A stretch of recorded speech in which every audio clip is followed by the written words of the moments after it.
Hello friends, welcome to step towards chemistry. चलिए आज हम पढ़ते हैं सॉल्यूशन चैप्टर में यूज होने वाले कुछ टर्म्स जैसे कि पोलरिटी, नॉन पोलरिटी और ली चटेलियर प्रिंसिपल के बारे में। आज की हमारी बेसिक टॉपिक क्या है? 3 टॉपिक हम बताए हैं। पहला क्या पढ़ना है हमें? पोलरिटी। दूसरा नॉन पोलरिटी और तीसरा हमें पढ़ना है ली चटेलियर प्रिंसिपल।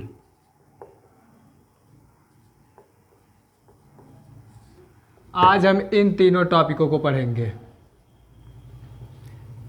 जिसमें कि ये दो तो एक ही टॉपिक है। पोलरिटी पढ़ेंगे तो नॉन पोलरिटी भी उसी में पढ़ लेंगे। ली चटेलियर प्रिंसिपल हम अलग से पढ़ेंगे, वो भी आज के ही वीडियो में पढ़ेंगे।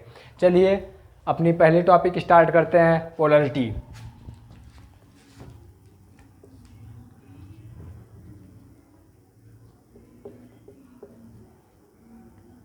देखिए, पहले जान लीजिए कि पोलरिटी होती क्या है। पोलरिटी का मतलब है पोल्स का जनरेट होना। पोल मतलब चार्जेज, चार्जेज मतलब आवेश, प्लस और माइनस, धन और ऋण आवेशों का जनरेट होना क्या होता है? पोलरिटी होती है।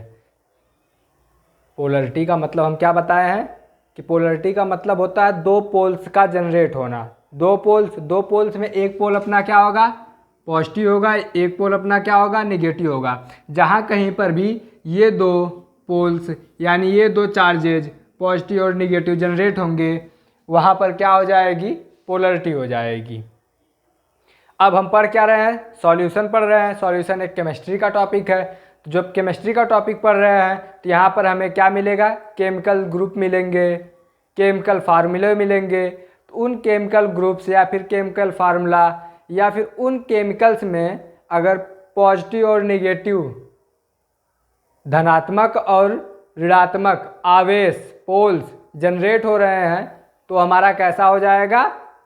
पोलर ग्रुप या फिर पोलर केमिकल हो जाएगा। ये तो समझ ही गए होंगे। चलिए देखते हैं। जैसे हम मान ले ए और बी, ये कोई एक केमिकल है, या फिर क्या मान ले, ये कोई एक सब्सटेंस है, जो कि क्या क्या है? ए और बी है। ये दोनों एक दूसरे से किसी बॉन्ड के थ्रू जुड़े हुए हैं। अगर इस बॉन्ड को हम क्या मान कर चले? इलेक्ट्रोवैलेंट मान के चले, तब इलेक्ट्रोवैलेंट बॉन्ड।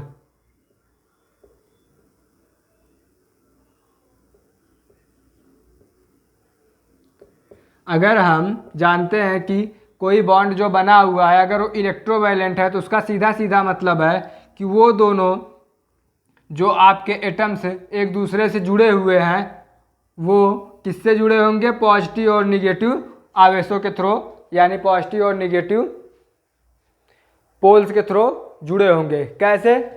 इलेक्ट्रोवैलेंट, इसको हम हिंदी में बोलते हैं क्या? विद्युत ऋणात्मक। इलेक्ट्रोवैलेंट अगर बॉन्ड आपका बना है मतलब विद्युत ऋणात्मक बॉन्ड बना है। इस बॉन्ड के बनने की टेंडेंसी क्या होती है? पहले देख लीजिए।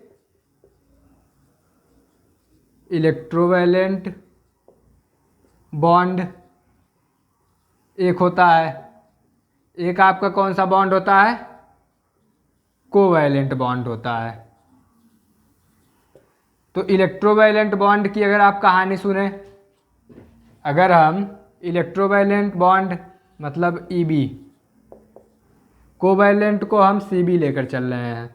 अगर हम Eb की बात करें तो इलेक्ट्रोवैलेंट में हम लोग पढ़े होंगे, नहीं पढ़े हैं तो हम बताते हैं क्या होता है इलेक्ट्रोवैलेंट में। कि कोई एक एटम जो होता है वो क्या करता है? इलेक्ट्रॉन को डोनेट करता है किसी दूसरे एटम के पास। इलेक्ट्रॉन को डोनेट करता है, यहाँ से यहाँ इलेक्ट्रॉन डोनेट होता है, तब इसके बीच क्या बनता है? बॉन्ड फॉर्म होता है, AB फॉर्म होता है। अब देखिए, कोई एक एटम डोनेट करता है और कोई एक एटम क्या करता है, इलेक्ट्रॉन को लेता है। तो हम जानते हैं कि जो एटम डोनेट करता है उसको हम डोनर एटम बोलते हैं, और डोनर एटम क्या हो, जो एटम इलेक्ट्रॉन को डोनेट करता है उसको हम डोनर एटम बोलते हैं। और डोनर एटम किससे कहते हैं हम लोग, मेटल को कहते हैं। तो हम क्या बताएं कि जो इलेक्ट्रॉन का डोनेशन करता है उसको क्या बोलते हैं, हम डोनर बोलते हैं। और जो एटम आपका इलेक्ट्रॉन एक्सेप्ट करता है उसको हम क्या बोलते हैं, एक्सेप्टर बोलते हैं। ये डोनर एटम हो गया, ये आपका कैसा हो गया, एक्सेप्टर एटम हो गया। तो अब हम ये भी जानते हैं कि डोनर एटम को हम क्या बोलते हैं, मेटल। मेटल, क्योंकि मेटल, जब भी हम मेटल का नाम लेते हैं तो आप तुरंत मेटल का डिफिनेशन क्या बताएंगे, ऐसा एलिमेंट या फिर ऐसा एटम जो कि क्या करे, इलेक्ट्रॉन को डोनेट करे। और जो इलेक्ट्रॉन एक्सेप्ट कर रहा है इसको हम क्या बोलते हैं, नॉन मेटल। अब नॉन मेटल से आप, अगर नॉन मेटल के बारे में कोई आपसे पूछता है तो आप सीधे क्या कहते हैं, ऐसा एलिमेंट या फिर ऐसा एटम जो क्या करे, इलेक्ट्रॉन को एक्सेप्ट करे, उसको हम क्या बोलते हैं, नॉन मेटल बोलते हैं। अब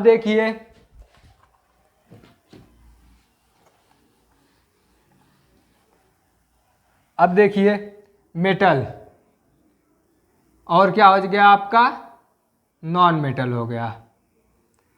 मेटल का काम क्या है, इलेक्ट्रॉन का डोनेट करना, और नॉन मेटल का काम क्या है, इलेक्ट्रॉन का एक्सेप्ट करना। इधर से देखिए एरो इधर आ रहा है, मतलब यहाँ से इलेक्ट्रॉन निकल के भाग रहा है, इधर से एरो इधर जा रहा है, मतलब इधर इलेक्ट्रॉन जा रहा है, मतलब ये नॉन मेटल जो क्या कर रहा है, इलेक्ट्रॉन को ले रहा है। और वो कौन सा इलेक्ट्रॉन है, यही वाला इलेक्ट्रॉन जो कि मेटल के द्वारा दिया गया है।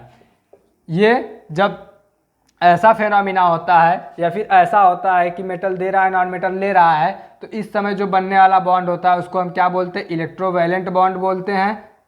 मतलब मेटल और नॉन मेटल के बीच में जो बॉन्ड बनता है उसको हम क्या बोलते हैं, ये आपका बॉन्ड क्या हो गया, इलेक्ट्रोवैलेंट हो गया। जैसे एग्जाम्पल ले लीजिए, Na आपका क्या है, एक मेटल है, Cl आपका क्या है, एक नॉन मेटल है। ये अपना एक इलेक्ट्रॉन क्या करेगा, इसको दे देगा, तो क्या हो जाएगा, NaCl बनाएगा, NaCl बॉन्ड बनाएगा। इसको अगर हम ब्रेक करके लिखना चाहें तो ये बराबर क्या होता है, इसको चाहे ऐसे लिखें चाहे हम ऐसे लिख दें, दोनों एक ही बात है, Na+Cl-। समझ गए होंगे, ये आपका इलेक्ट्रोवैलेंट बॉन्ड की कहानी हो गई। चलिए अब हम पढ़ लेते हैं कोवैलेंट बॉन्ड।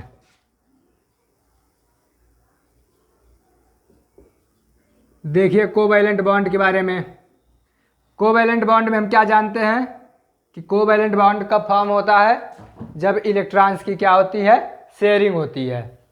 दो एटम्स के बीच अगर एक एक इलेक्ट्रॉन की शेयरिंग हुई, मान लो ये इसका वाला इलेक्ट्रॉन है, ये बी का इलेक्ट्रॉन, ऐसे देखो ना, ए के पास ये इलेक्ट्रॉन है, बी के पास ये इलेक्ट्रॉन है, इन दोनों इलेक्ट्रॉनों की शेयरिंग हो गई अगर दोनों के बीच, तो बनने वाला बॉन्ड कौन सा बॉन्ड होता है, कोवैलेंट बॉन्ड होता है। ये कौन सा बॉन्ड हो गया, कोवैलेंट बॉन्ड हो गया। ये बात आप लोग समझ गए होंगे। चले आगे चले, अब आगे देखिए, आते हैं अपने मेन टॉपिक पे।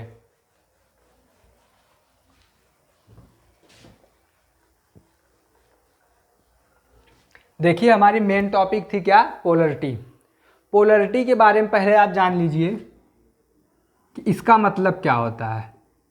इसका मतलब तो हम बता चुके कि क्या होगा, दो पोल्स फॉर्म होंगे। डेफिनेशन पे आते हैं, चलिए देखिए डेफिनेशन पे आते हैं। सेपरेशन ऑफ चार्जेज बिटवीन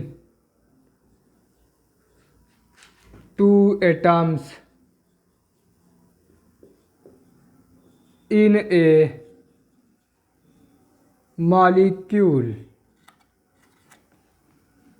क्या है इसका definition? Separation of charges between two atoms in A molecule. Separation of charges का मतलब क्या है कि दो एटम होंगे, मान लो ए और बी, वही वाली बात, दो एटम है, इन दोनों के बीच क्या हो गया? चार्ज का सेपरेशन हो गया, किसी एक पे पॉजिटिव आ गया, किसी एक पे निगेटिव आ गया, तो इसी को हम क्या बोल देंगे? इसी को हम क्या बोल देंगे? पोलर मॉलिक्यूल बोल देंगे। और ये जो फेनामेना है क्या हो जाएगा? पोलरिटी हो जाएगी। अब देखिए इसका दूसरा डिफिनीशन भी एक छोटा सा होता है, उसके बारे में देख लीजिए। पोलरिटी या फिर पोलर मॉलिक्यूल और किसको कहते हैं हम? वो बोलते हैं chemical group having dipole moment. Chemical group having dipole moment. अगर किसी केमिकल ग्रुप के पास डाईपोल मोमेंट भी है तो भी आपका कैसा है? पोलर मॉलिक्यूल है। पोलर मॉलिक्यूल है और ये फेनामेना क्या हो जाएगा? पोलरिटी हो जाएगी। पोलरिटी को हम दो तरह से डिफाइन कर सकते हैं। पहला क्या कि separation of charges between two atoms in A molecule. दूसरा क्या है? Chemical group having dipole moment. इस देखिए डाईपोल मोमेंट क्या होता है? ये मैथमेटिकल रूल होता है आपका, क्या बताने का? पोलरिटी बताने का। ये आपका क्या है? डाईपोल मोमेंट मैथमेटिकल रूल है पोलरिटी को बताने का या फिर पोलरिटी को कैलकुलेट करने का। ये बात तो आप लोग समझ गए होंगे। चलिए आगे बढ़ते हैं।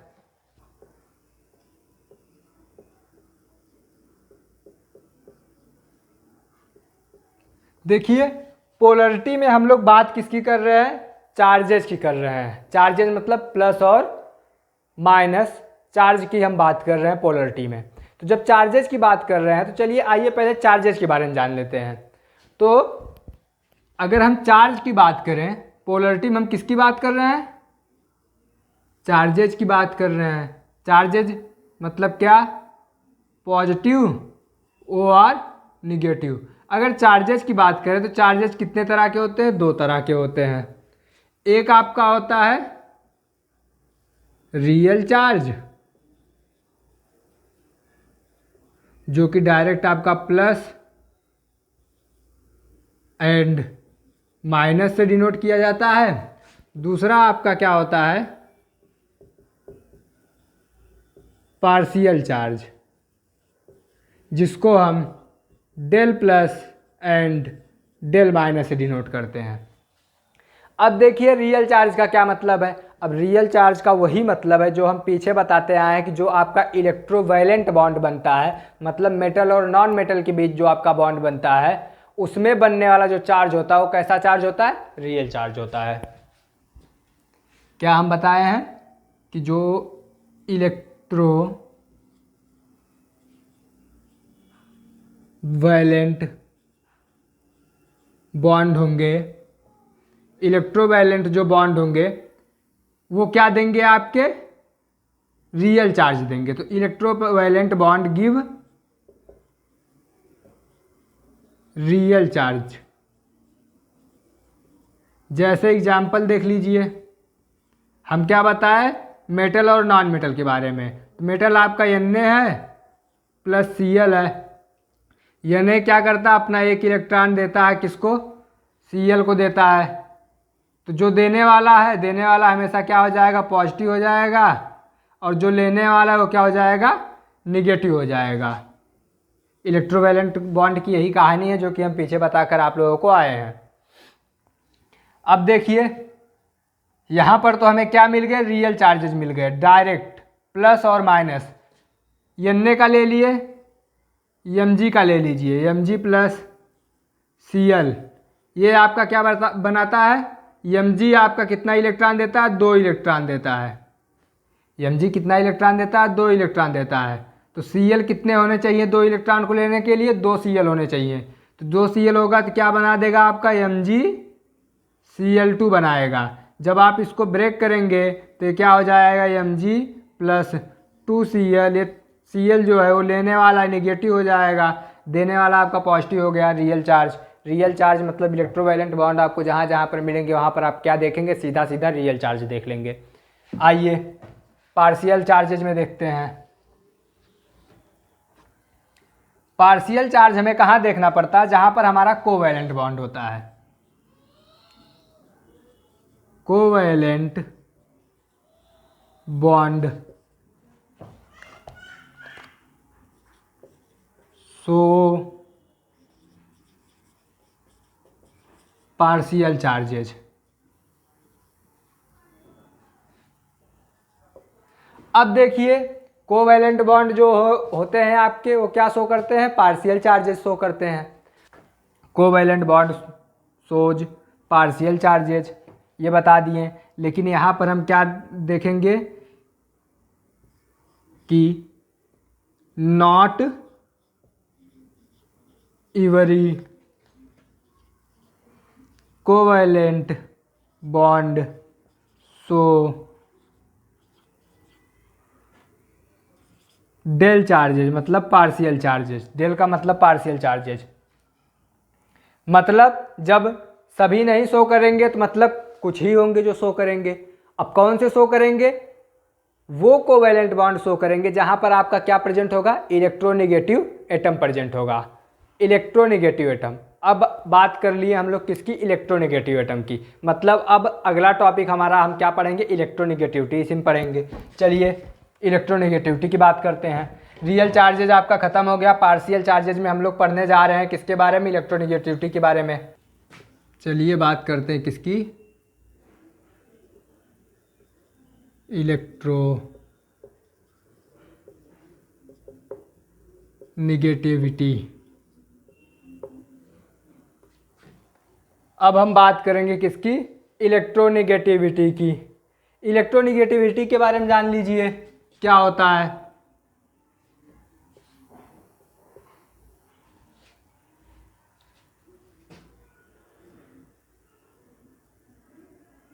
Tendency of atom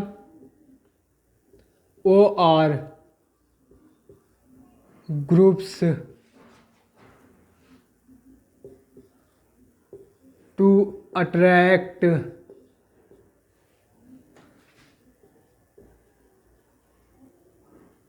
shared electron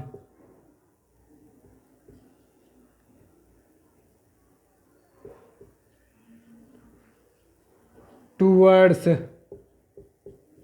itself.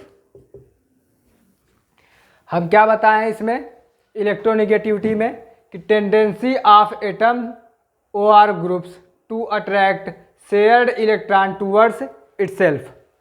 मतलब कि किसी, देखिए हम क्या बताए हैं कि हम देखते किस में हैं, देखिए हम देखने क्या चले थे, पार्शियल चार्ज देखने चले थे। पार्शियल चार्ज हम क्या बताएं किस में देखते हैं, कोवैलेंट बॉन्ड जहाँ पर बनता है वहाँ देखते हैं।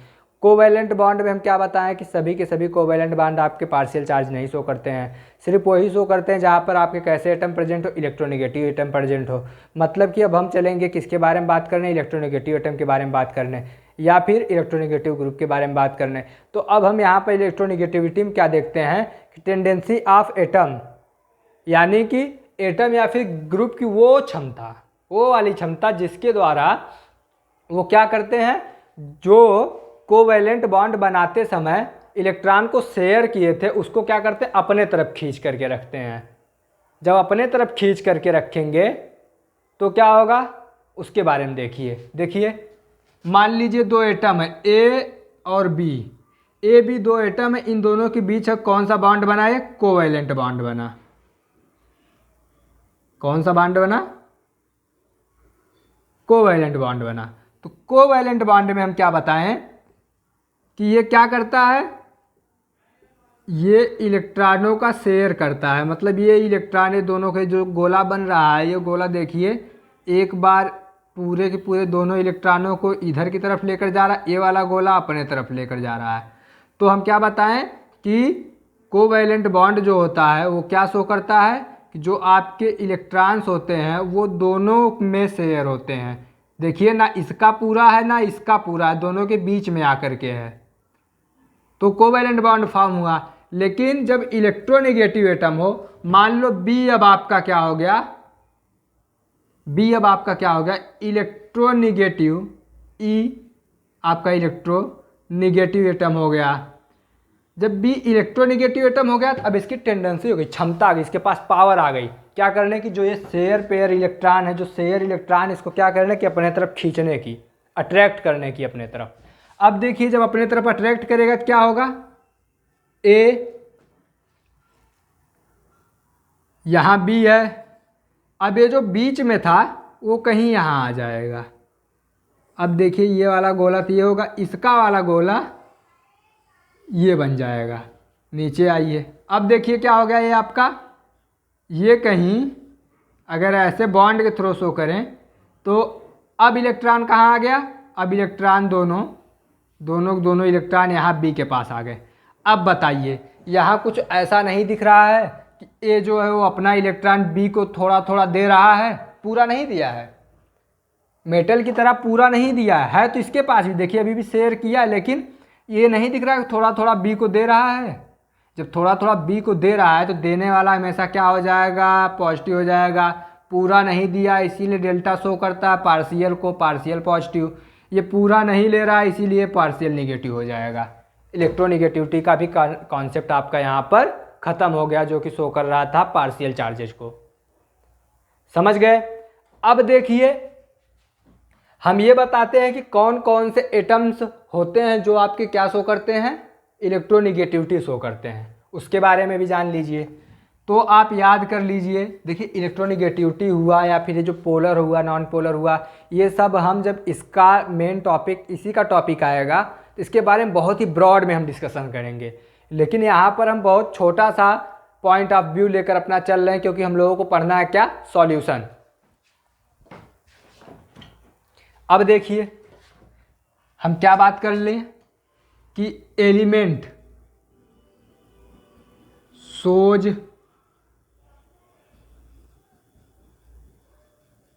इलेक्ट्रोनिगेटिविटी, ऐसे एलिमेंट जो शो करते हैं क्या, इलेक्ट्रोनिगेटिविटी। उसमें देखिए क्या हो जाएगा, नाइट्रोजन, ऑक्सीजन, फ्लोरीन। सबसे ज़्यादा कौन खींचता है, फ्लोरीन खींचता है, फिर ऑक्सीजन खींचता है, फिर नाइट्रोजन खींचता है। इस बात को हमेशा ध्यान दीजिए। तो मतलब अगर आप कार्बन को नाइट्रोजन के साथ जोड़ेंगे तो जो शेयर पेयर इलेक्ट्रॉन होगा वो किधर होगा, वो यहाँ कहीं होगा, बीच में नहीं होगा। और वहीं पर देखिए ऐसे समझ लीजिए, सबसे तेज कौन सा खींचता है, फ्लोरीन खींचता है, फिर ऑक्सीजन खींचता है, फिर नाइट्रोजन खींचता है। तो देखिए हम कार्बन ले लिए, कार्बन लेने के बाद अगर हम इसको नाइट्रोजन के साथ जोड़ें तो शेयर पेयर जो इलेक्ट्रॉन जो नाइट्रोजन कहीं यहाँ तक खींचा होगा, इसको हम जोड़ दिए उतने ही उसी बॉन्ड से ऑक्सीजन से। ऑक्सीजन देखिए इसका ये आ रहा है ना, लेकिन ऑक्सीजन कुछ यहाँ तक खींचा होगा। फिर आ जाइए फ्लोरीन का देखिए इसका ये आ रहा है, ऑक्सीजन का ये आ रहा है, लेकिन फ्लोरीन कहाँ तक खींचा होगा, यहाँ तक खींचा होगा।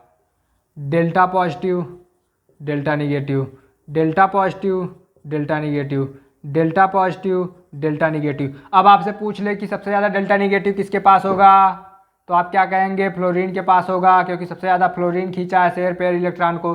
देखिए खींचने की क्षमता इसकी ज़्यादा है, यहाँ से भी मैं शो कर दिया।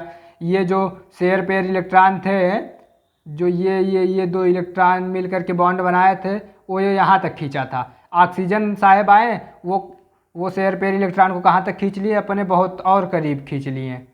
और तब तक फ्लोरीन साहब आए, ये शेयर पेयर इलेक्ट्रॉन को कहाँ तक खींच लिए, एकदम अपने चिपका लिए।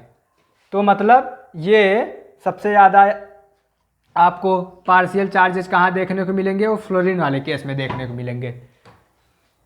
ये भी बात आप लोग समझ गए होंगे। अब आगे चलें, हम पढ़ क्या रहे थे, पोलरिटी और क्या पढ़ रहे थे? नॉन पोलरिटी पढ़ रहे थे।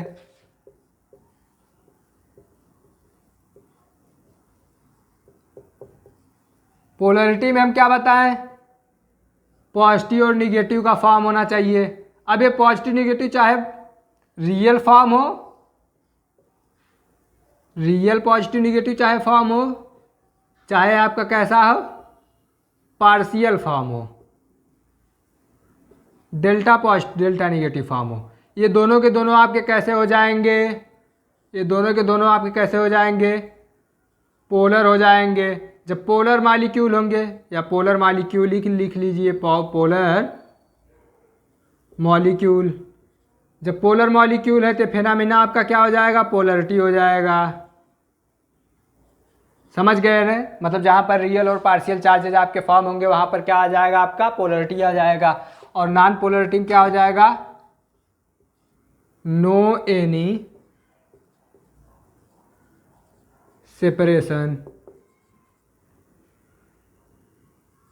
Of charges between atom. अब देखिए नॉन पोलरिटी में क्या हो गया हमारा? पोलरिटी में क्या था? चार्जेज के बीच में सेपरेशन था, तो क्या हो जा रहा था वहाँ पर आपका? आप वहाँ पोलरिटी देख रहे थे। तो नॉन पोलरिटी में कहाँ पर? जहाँ पर चार्जेज के बीच कोई सेपरेशन ना हो, मतलब चार्जेज हो ही ना, चार्ज बने ही ना चार्ज बनेंगे ना सेपरेशन होगा।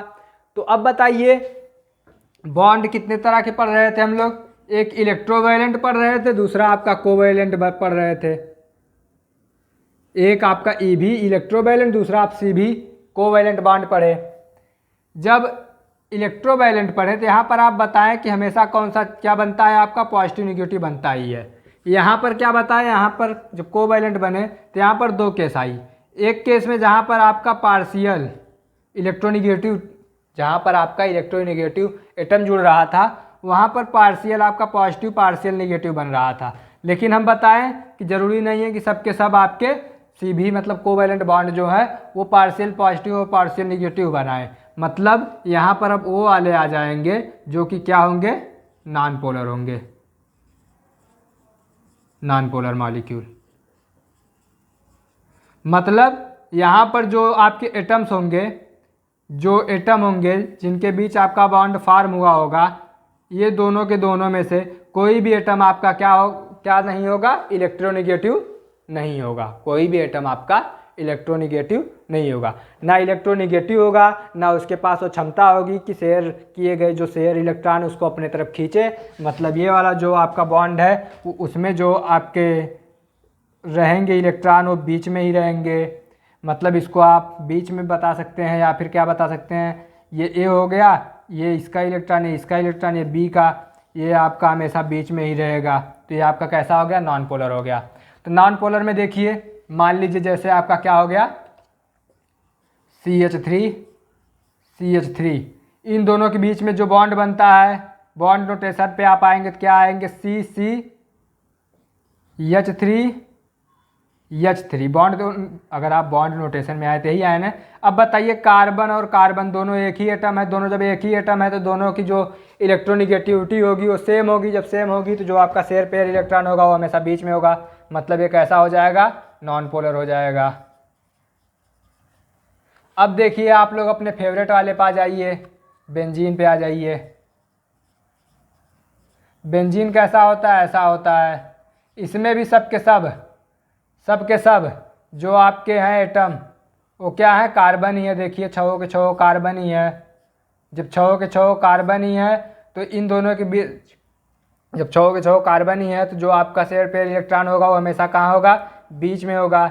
जब बीच में होगा तो यहाँ पर भी कोई पॉजिटिव निगेटिव नहीं फॉर्म होगा। मतलब ये बेंजीन भी आपका क्या हो जाएगा? नॉन पोलर हो जाएगा।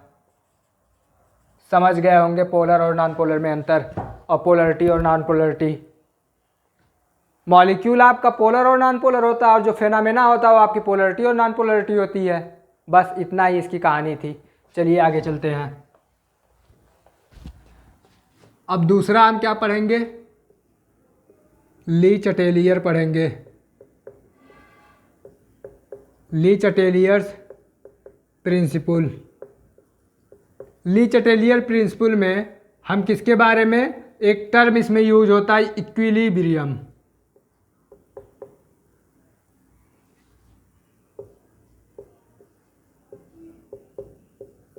इक्विलिब्रियम, ये आपका टर्म यूज होता है।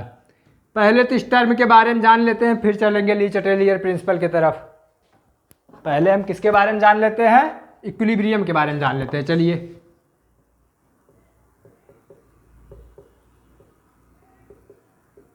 इक्विलिब्रियम देखिए, इक्विलिब्रियम क्या होता है। जनरली इक्विलिब्रियम एक क्या होती है? स्टेट होती है। स्टेट मतलब कोई एक स्टेट, एक अवस्था आएगी जहां पर कि हम इक्विलिब्रियम की बात करेंगे। और इक्विलिब्रियम देखी कहाँ जाती है? रिवर्सिबल रिएक्शन में। कहाँ देखी जाती है? रिवर्सिबल रिएक्शन में देखी जाती है इक्विलिब्रियम।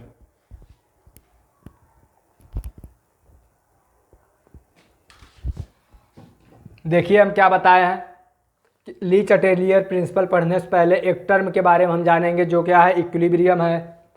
और इक्विलिब्रियम क्या है? एक स्टेट है। एक स्टेट मतलब कोई अवस्था है। अभी अवस्था के बारे में बता देंगे कि अवस्था का मतलब क्या है।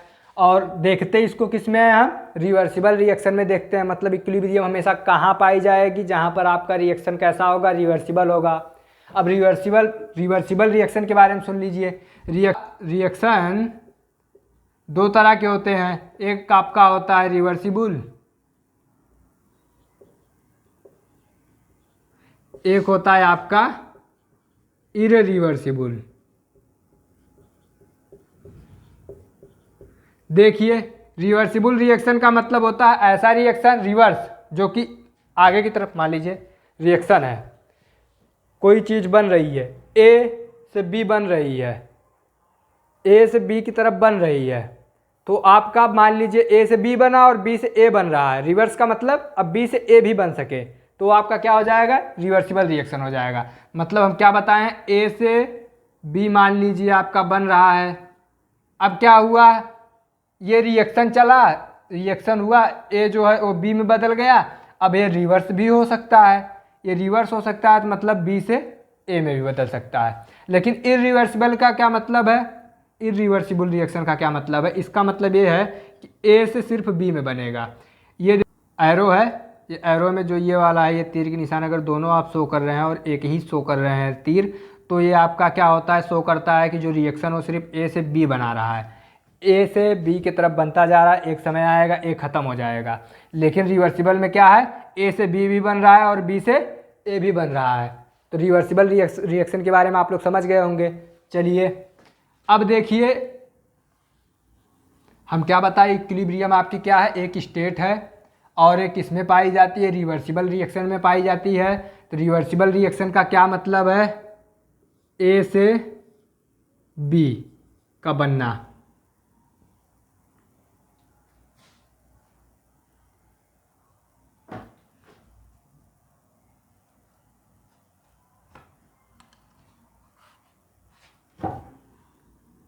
अब देखिए इक्विलिब्रियम के बारे में जान लीजिए।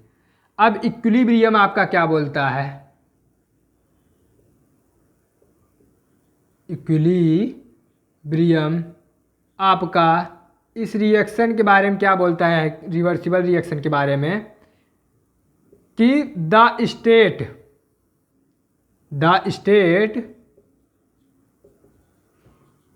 Eight which rate of forward reaction and rate of backward reaction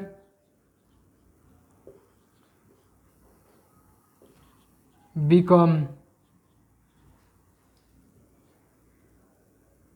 equal is known as equilibrium state.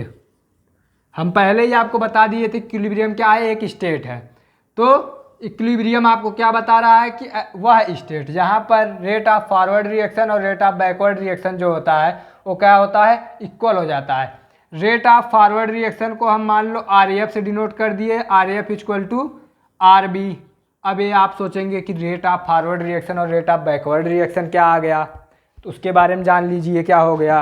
ये कुछ नहीं है, ये है कि A से B का बनने का जो जिस रफ्तार के साथ A B में कन्वर्ट हो रहा है उसी रफ्तार के साथ B A में कन्वर्ट होने लगे तो क्या हो जाती है, वो स्टेट क्या हो जाती है, आपकी इक्विलिब्रियम स्टेट हो जाती है। कि जैसे ही A B में बदला B A में बदल गया, A B में बदला B A में बदल गया।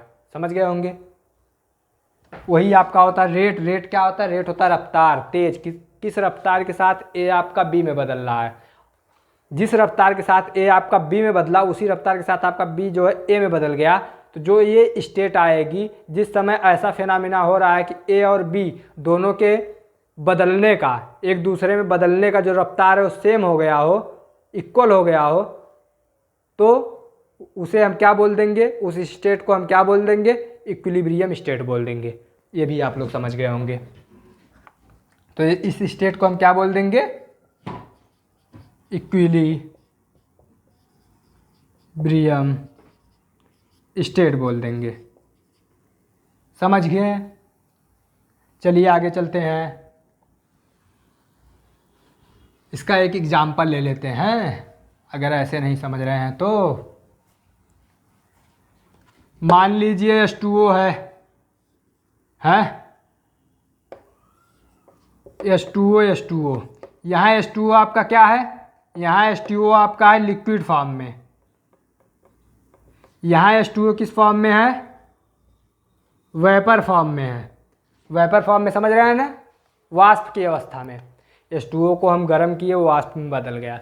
अब देखिए, अभी तो ये रिवर्सिबल ये कैसा रिएक्शन है, रिवर्सिबल रिएक्शन अभी है कि H2O को अगर आप H2O को गर्म करेंगे, हीट देंगे, इस वाले एरो पे आप डेल्टा कर दीजिए, डेल्टा छोड़िए यार, हीट लिख दीजिए डायरेक्ट। हीट किए किस में बदल गया, वेपर में बदल गया। इसको कंडेंसेशन दे दिए,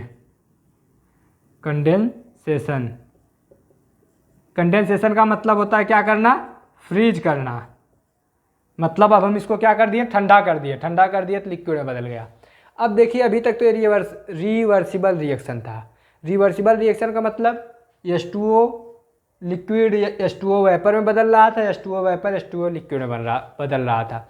लेकिन इक्विलिब्रियम कब होगा, या इक्विलिब्रियम स्टेट कब होगी, तब होगी कि ऐसी स्टेट जहाँ पर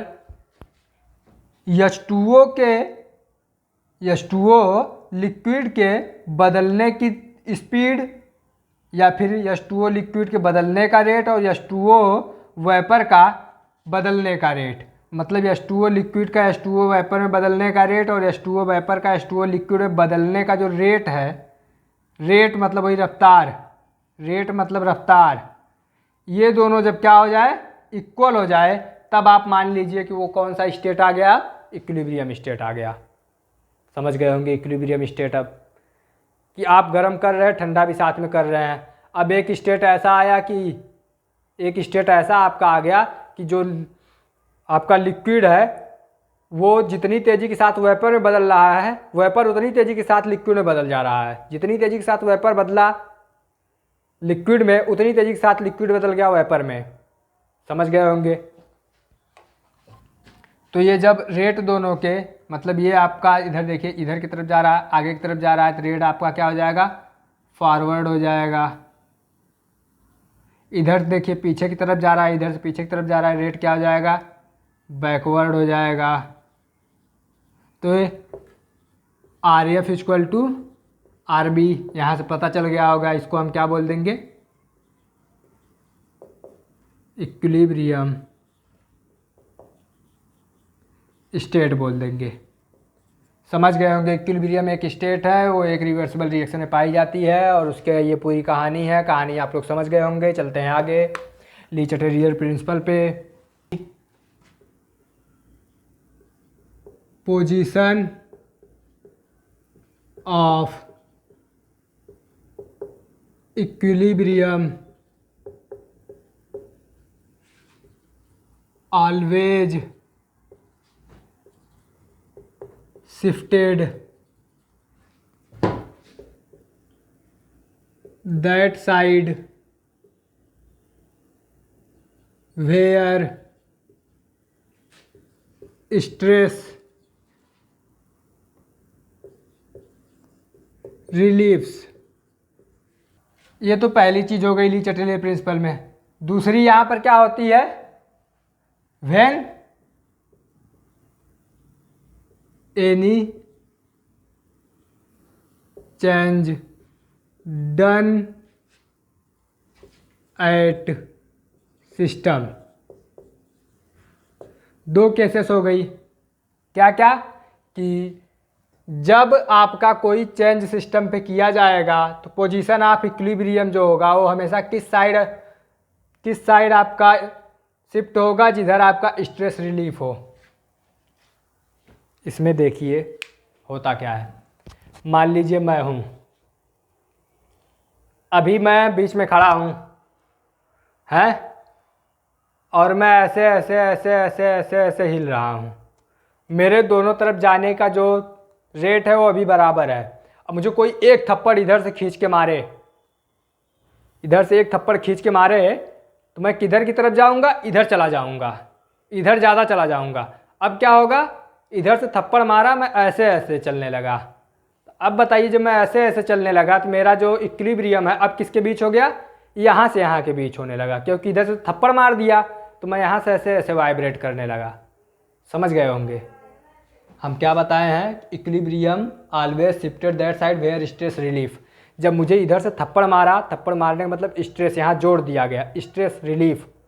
स्ट्रेस में तो समझ रहे हो कि बहुत ज़्यादा परेशानी जहाँ हो, तो जब थप्पड़ मारेगा तो इधर परेशानी बढ़ी ना। तो अभी तो मैं ऐसे ऐसे हिल रहा था, ऐसे ऐसे कर रहा था, ऐसे ऐसे ऐसे मारते ही मैं ऐसे ऐसे करने लगा,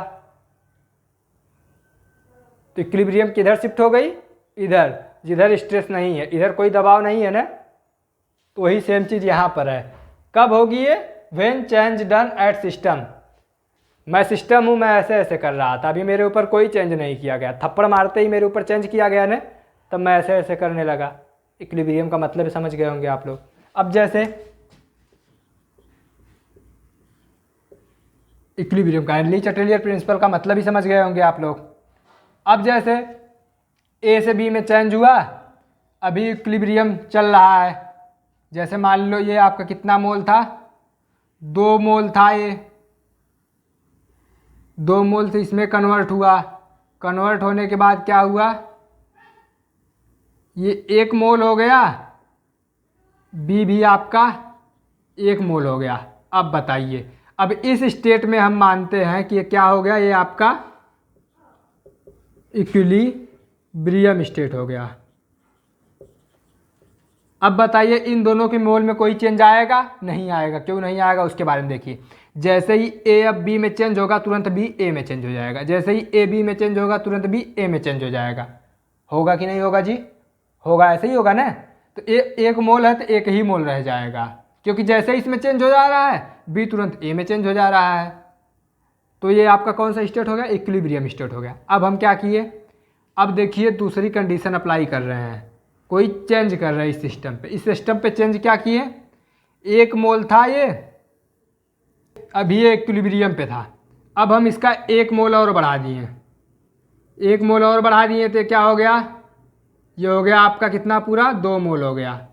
जब ये 2 मोल हो गया, ये 2 मोल हो गया, तो अब बताइए क्या हुआ। अभी तक तो इक्विलिब्रियम स्टेट में था क्योंकि ये भी 1 मोल था, ये भी 1 मोल था। अब इसका कंसंट्रेशन हम बढ़ा रहे हैं ए का, मतलब स्ट्रेस दे रहे हैं, स्ट्रेस दे रहे हैं। तो अब बताइए इक्विलिब्रियम किधर की तरफ शिफ्ट होगा। ली चटेलियर क्या बोलता है कि उधर की तरफ शिफ्ट होगा जिधर स्ट्रेस कम होगा। स्ट्रेस का मतलब इधर कंसंट्रेशन हम बढ़ा रहे हैं, इधर कंसंट्रेशन कम है, तो इक्विलिब्रियम किधर आएगा, इधर आएगा। तो मतलब कब तक इधर आएगा, जब तक कि ए और बी फिर से क्या ना हो जाए, 1.5 ना हो जाए, क्योंकि जो ये 1 मोले हम डाले हैं ये फिर आधा आधा मोल इन दोनों में बढ़ जाए, फिर ये क्या हो जाएगा, फिर इक्विलिब्रियम स्टेट पे आ जाएगा। फिर हम इसमें बढ़ाएंगे, फिर इक्विलिब्रियम इधर शिफ्ट होगा। ये तो आ गया कंसंट्रेशन का। अब देखिए टेम्परेचर में देख लीजिए, अब मान लीजिए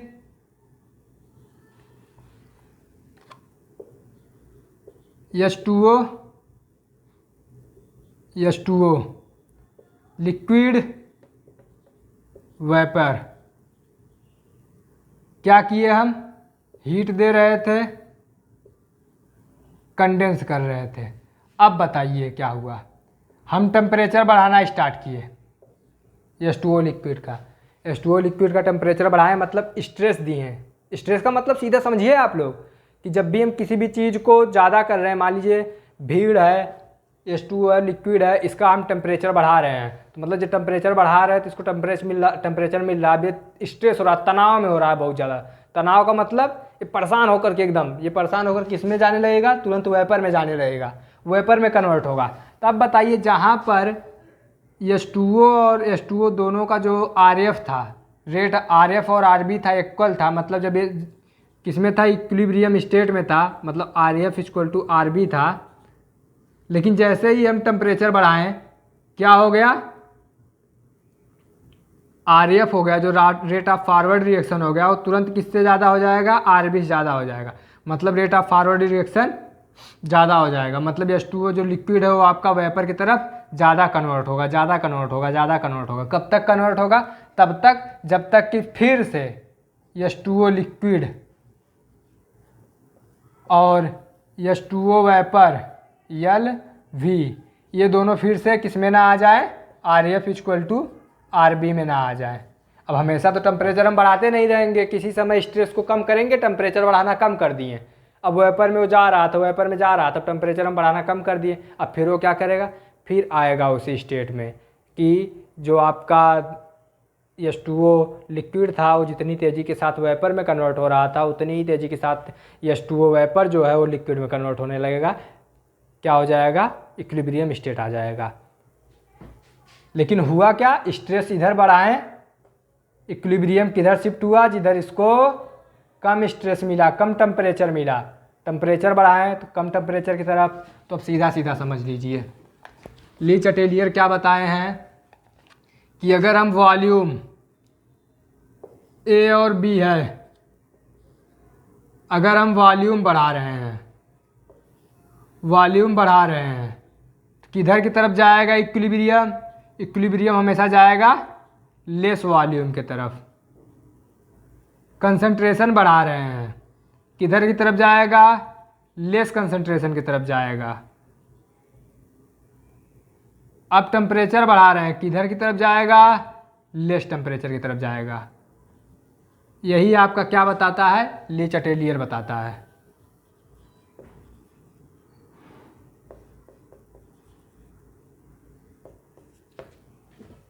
समझ गए होंगे ली चटेलियर के बारे में पूरा का पूरा, बहुत ब्रॉड में हम बताए हैं।